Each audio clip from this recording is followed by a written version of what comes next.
en La Negra Pop.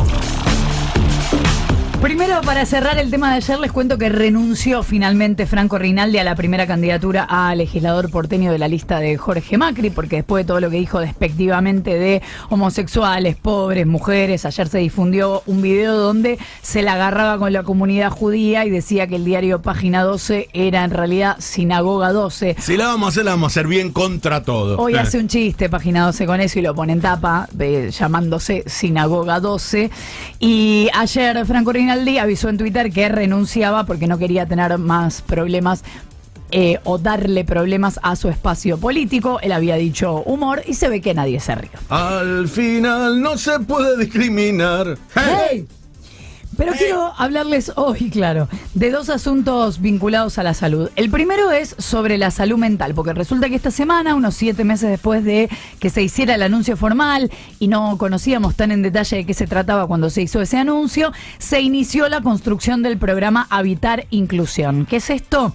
No es un chivo. Quiero contar de qué se trata este programa porque le va a modificar la vida a un montón de personas de las que habitualmente hablamos cuando hablamos de problemas serios de salud mental y de encierros y qué es lo que pasa en torno a eso, y es interesante ver de qué se trata. Es un plan del Estado Nacional de un barrio de 50 viviendas destinadas a personas con problemas de salud mental y con discapacidad intelectual que hoy están internadas.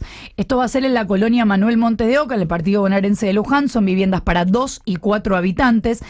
Para cumplir con la ley de salud mental mediante la apertura de residencias comunitarias o casas de medio camino que van a usar quienes hoy se alojan en los pabellones de instituciones, es decir, van a hacer una vida en comunidad y no internados, pero también acompañamientos terapéuticos, la contención que requieran, por lo menos así fue anunciado, o esta cosa de que según cuál es la particularidad de cada caso, bueno, de repente están ahora en pabellones o lugares donde tienen que compartir el baño con un montón de personas y en este caso va a haber 2 o 4 personas en cada vivienda. Entonces cambia mucho el panorama y se habla mucho de la importancia de la dignidad en la ley de salud mental.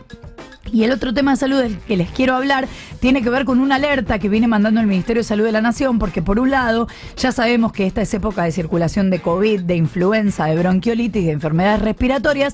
Entonces se juntaron los ministros de salud del país y la ministra nacional para ver cómo instar a la población a actualizar la aplicación de dosis de refuerzo contra el COVID y poner especial énfasis en la oportunidad de darse a la vez las vacunas contra gripe y COVID como estrategia principal en los grupos priorizados, porque hay una preocupación por el aumento de casos de faringitis y también por el aumento de fallecimientos en relación al año pasado. Por el momento no son cifras dramáticas de las que estamos hablando, pero están buscando prevenir y parece que las vacunas que previenen gripe y COVID también ayudan a prevenir la gravedad que pueda traer la faringitis. Recordemos además que la protección que da la vacunación no es inmediata, sino que requiere de por lo menos 2 semanas para generar una protección adecuada, así que vacunate ahora si sos de riesgo porque no te va a hacer efecto hasta dentro de un par de semanas y ahí ya vamos a estar en la mitad del invierno.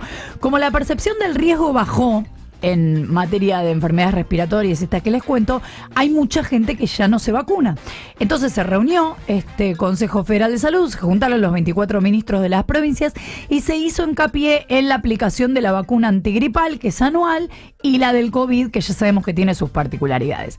¿Quiénes son los que tienen que recibir ahora el refuerzo del COVID cada 6 meses? Las personas mayores de 50 años o que tengan algún factor de riesgo, obesidad, diabetes, hipertensión, patologías cardiovasculares o respiratorias, o si están inmunodeprimidos.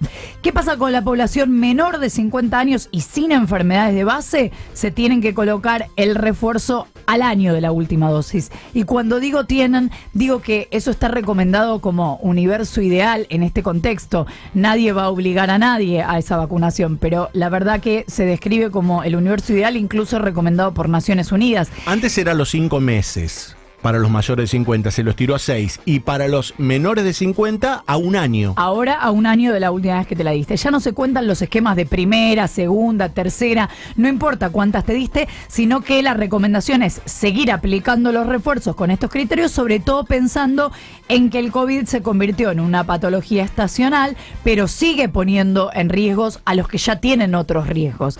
Y en el caso de la vacuna de la gripe, la población a vacunar es personal de salud, personas mayores de 65 años en este caso, personas gestantes o puérperas, niños de 6 a 24 meses y personas de 2 a 64 años con ciertas condiciones de riesgo que no son exactamente las mismas, pero se parecen bastante a las del COVID.